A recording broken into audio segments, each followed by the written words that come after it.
एक बात बताइए कि जो हिंदू धर्म है और आप हिंदू धर्म से ही हैं, जी, जी। और जो ये भगवानों के बारे में ब्राह्मणों ने जो जो कुछ कहा है, और आपने इंजीनियरिंग कर रखी है, तो मैं कहता हूँ आप इंजीनियरिंग की जगह अगर आपने इतना हिंदुओं के इतिहास में ध्यान दिया होता तो वहाँ तो बहुत बड़े बड़े मंत्र हैं, ज्ञानी ध्यानी बातें हैं, तो आप दसित हो चुके होते।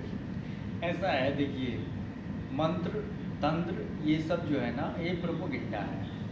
हमारा जो शास्त्र है वो है वेद है, और वेद ने जो कहा है वो एकदम सही कहा है, सटीक कहा है। वेद कहता है एकम सत्या विप्राद वदंती बहुधा, और ना तस्य प्रतिमा अस्ति। सत्य एक है, भगवान एक है, लेकिन विप्र ब्राह्मण उसको अनेक बताते हैं, जिसका कोई प्रतिमा नहीं है। ठीक है जी। और वो कहते हैं, वेद कहता है कि मनुष्य एक है, मतलब जन्मना जायते शूद्र संस्कारेण भवेत ब्राह्मण। जन्म से सभी शूद्र होते हैं, लेकिन संस्कार से ब्राह्मण बनते हैं। लेकिन ये जो आज के समय में हिंदुज़म बन गई है, ये पुराणों और ये मनगढ़ंत किताबों के ऊपर जो बना हुआ है, उसमें जाति का जहर भरा हुआ है, और देवी देवताओं के नाम पर जो पाखंड अंधविश्वास है, उसने हमारे हिंदू धर्म को बहुत कमज़ोर किया है।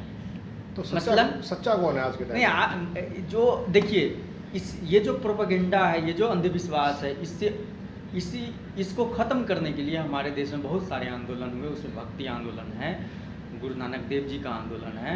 नानक देव जी ने एक अलग पंथ का स्थापना किया, और क्रांतिकारी रूप से गुरु गोविंद सिंह ने उसको एक सिख मजहब के रूप में स्थापित किया।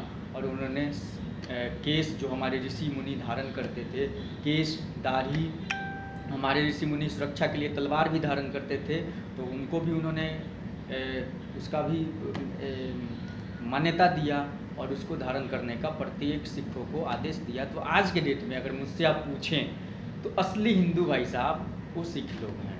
तो जो मोदी जी आज कह रहे हैं हिंदू हिंदू, तो वो हिंदू हिंदू नहीं है ना, वो हिंदुत्व तो है ही नहीं। हिंदुत्व तो सिखिज्म में है। ये आप किस बात पे कह रहे हैं? हम वेद के बात पे कर रहे हैं। वेद में तो हिंदू धर्म के बारे में बताया गया। वेद में जो बताए गए हैं, अच्छा एक बात बताओ, ब्राह्मण कभी वेद पढ़ता है आपके सामने में? आता है वेद का किताब लेकर के? तो वेद 4 हैं, ऋग्वेद है, सामवेद है, यजुर्वेद है, अथर्ववेद है। सबसे पुराना कहा गया है जो वो यजुर्वेद, ऋग्वेद को सबसे पुराना वेद कहा गया। आपका कहना है कि हिंदू लोग हिंदुत्व का खंडन करें? आज के डेट में ब्राह्मणों ने हिंदुत्व का मतलब समझो कि तिवाला निकाल दिया है, बेड़ा गर्क कर दिया है। और ज़रूरत है स्वामी विवेकानंद, गुरु गोविंद सिंह महाराज जैसे लोगों का, वे सामने आए और धर्म का सुधार करें। आप भी समाज में कुछ कर रहे हैं? हम लोग का जो जिम्मेदारी है, पढ़े लिखे नागरिक के तौर पर, हम चाहेंगे कि हमारा समाज अच्छा बने, हमारे धर्म की जो है नाम अच्छा हो, और जो धर्म में कचरे भर गए हैं वो साफ हो। ये हमारी मंशा है, हमारी। चलो ठीक है, धन्यवाद। आपके बहुत अच्छे विचार हैं। धन्यवाद।